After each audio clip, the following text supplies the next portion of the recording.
Enjoy your evening, guys. Hello. Today we're gonna review a new game that's called Infection Free Zone. I don't normally post reviews, but as 60 years old guy and seeing all this negative review was a little shocking to me.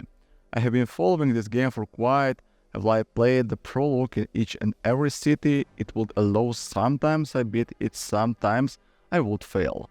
Some of the segments I can see that the game seems to be way too hard for some. Yes, sometimes I might have the tear up something, but it don't total wipe me. I think where most people are failing is not using all the tools they have been giving to defeat the vampires. I hate to actually tell this creepaboys how to do it, but you must use barbed wire. Up a gate telling that, but it's true. Took me a while to understand that.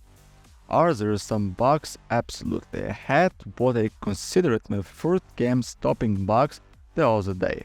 All of a sudden, all my storage was full, over 5,000 in storage. It was full of food, not sure how or why, but I could not process. I even went back to previous saves. It's freaking beta bugs are going to happen quarantined. I just started over and over again in my town. I restart every single patch, the radio going off non-stop, and the beginning was one of my complaints. But now I can turn it off in the settings till people complain. The funny thing is now I don't turn it off, it gives me a chance to survive what's going on.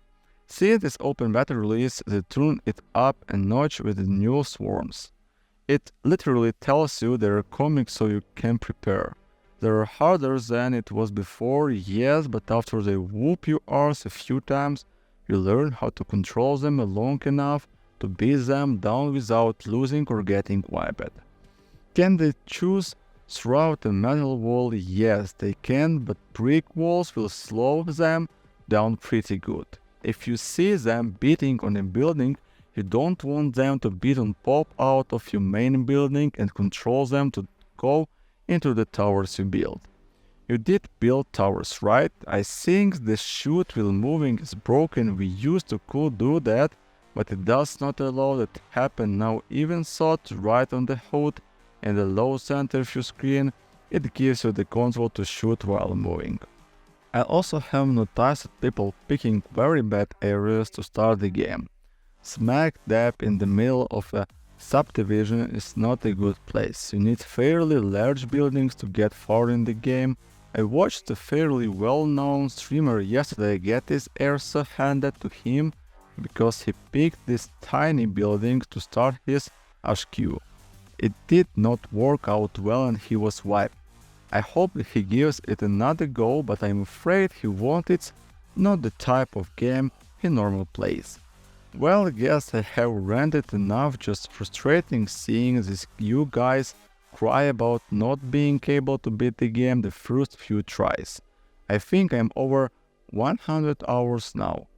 While the early game it's very fun, once you start getting established at you being to run into the problem of needing to micromanage every aspect of your settlement and squad action. Most of the issues I believe can be resolved with an automation fixed that once patched will allow the game to be enjoyable to its full potential. I have listed some examples of the issues I have encountered and potential successions to address them. No click and drag selection, having the ability to select squads that are standing butt to butt or selecting multiple buildings to repair and lot of ones will be a godsend. Repairs need to be done by clicking each building manual and clicking repair on the building tab that pops up. This includes individual segments of walls that you have to select separately, and you also have to select them separately to see if they are even damaged, since their health bars do not show up on the map like normal buildings do. A mass repair or multi-select repair tool would be very helpful in terms of managing mind game micromanagement blows, as you tend to have large swatch of walls and towers to look over. Repairing a tower gate functions similar to building a new one, but unfortunately this also causes them to reset their cruise weapon or choose back whose default pistol even sought to order them to be using bows or rifles prior to the repair. Squad vehicle designation. I would love for each squad to have the ability to be assigned a designation vehicle as they will automatically use whenever you order them to go somewhere. It gets tiring when you have to select them, get into vehicle, every individual building to loot, then queue the vehicle again and finally queue the headquarters. Without queuing, the vehicle your squad will either head out or return to base on foot, leaving the car behind. Then you have to redo all this for other squad, which vehicle as well. As speaking of looting. Separate radio channel for squad and situation alerts.